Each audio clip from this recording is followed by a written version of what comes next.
Magandang araw po sa ating lahat. Good morning po. At ito po ang inyong pong lingkod, Pastor Joshua Orias, na bumabati po ng isang mapagpalang araw at isang maligayang araw para sa ating Panginoon.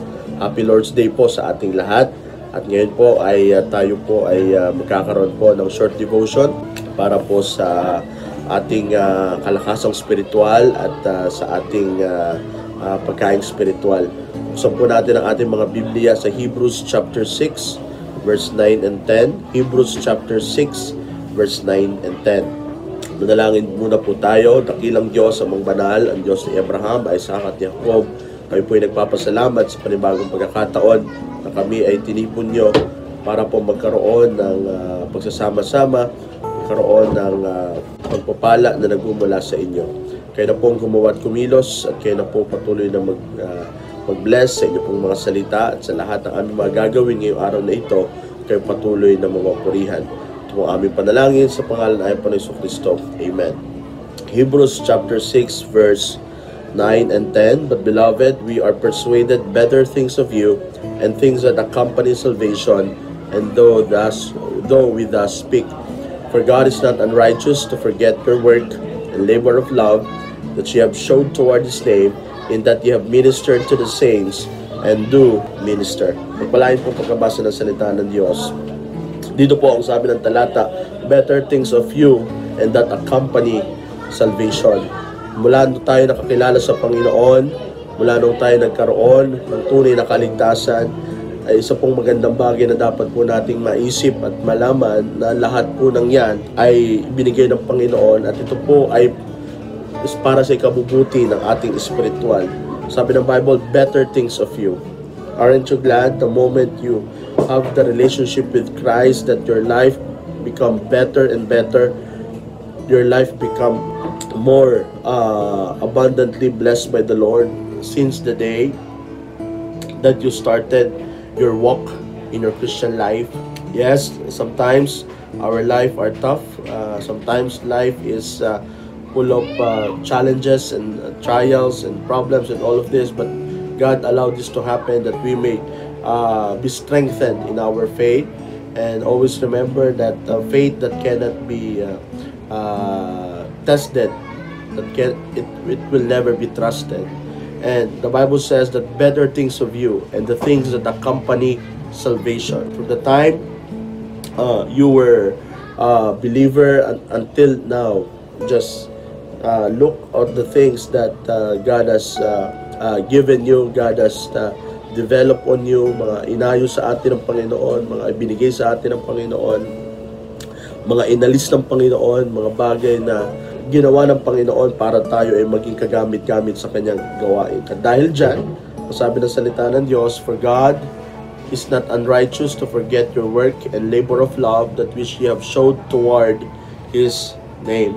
God is not unrighteous, or God is not forgetful. Nakakalimutan niya ang inyong mga ginagawa para sa Kanya at para sa ibang tao na pinagmiministeran po ninyo.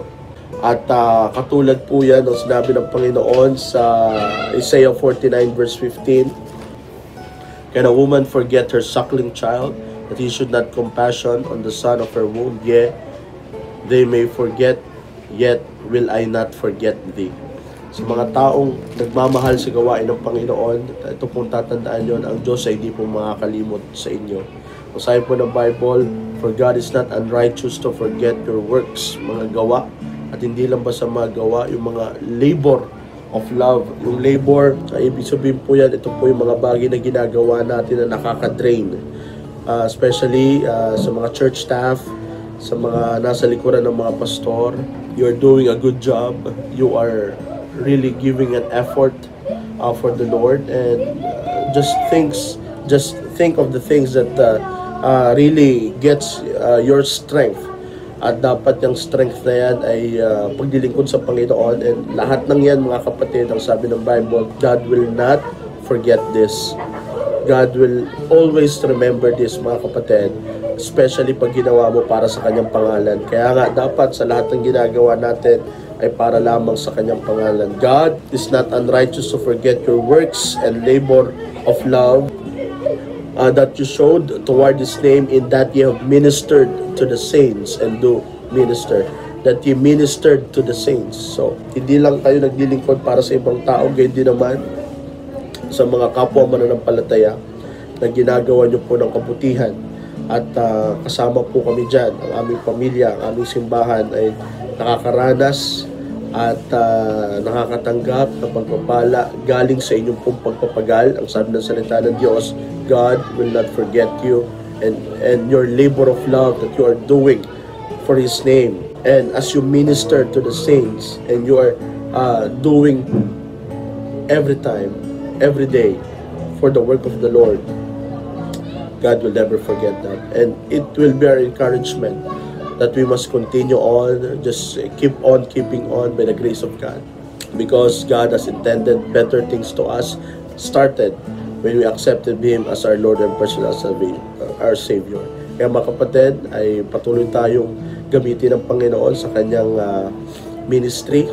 Patuloy tayong magpagamit sa Panginoon at anumang mga difficulties, anumang mga challenges, ay isipin po natin na hindi po nakakalimot ang Panginoon. Ang Diyos ay hindi po nakakalimot. Ang Diyos ay hindi po bulag sa lahat ng ating ginagawa para sa kanyang pangalan. Kaya mga kapatid, just keep on keeping on and just do what you are doing in the name of the Lord, at patuloy tayong pagpamigil at pagpalain ng Panginoon. Maraming po salamat. God bless everyone. This is Pastor Joshua Orias.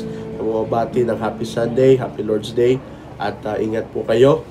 See you soon. God bless you po.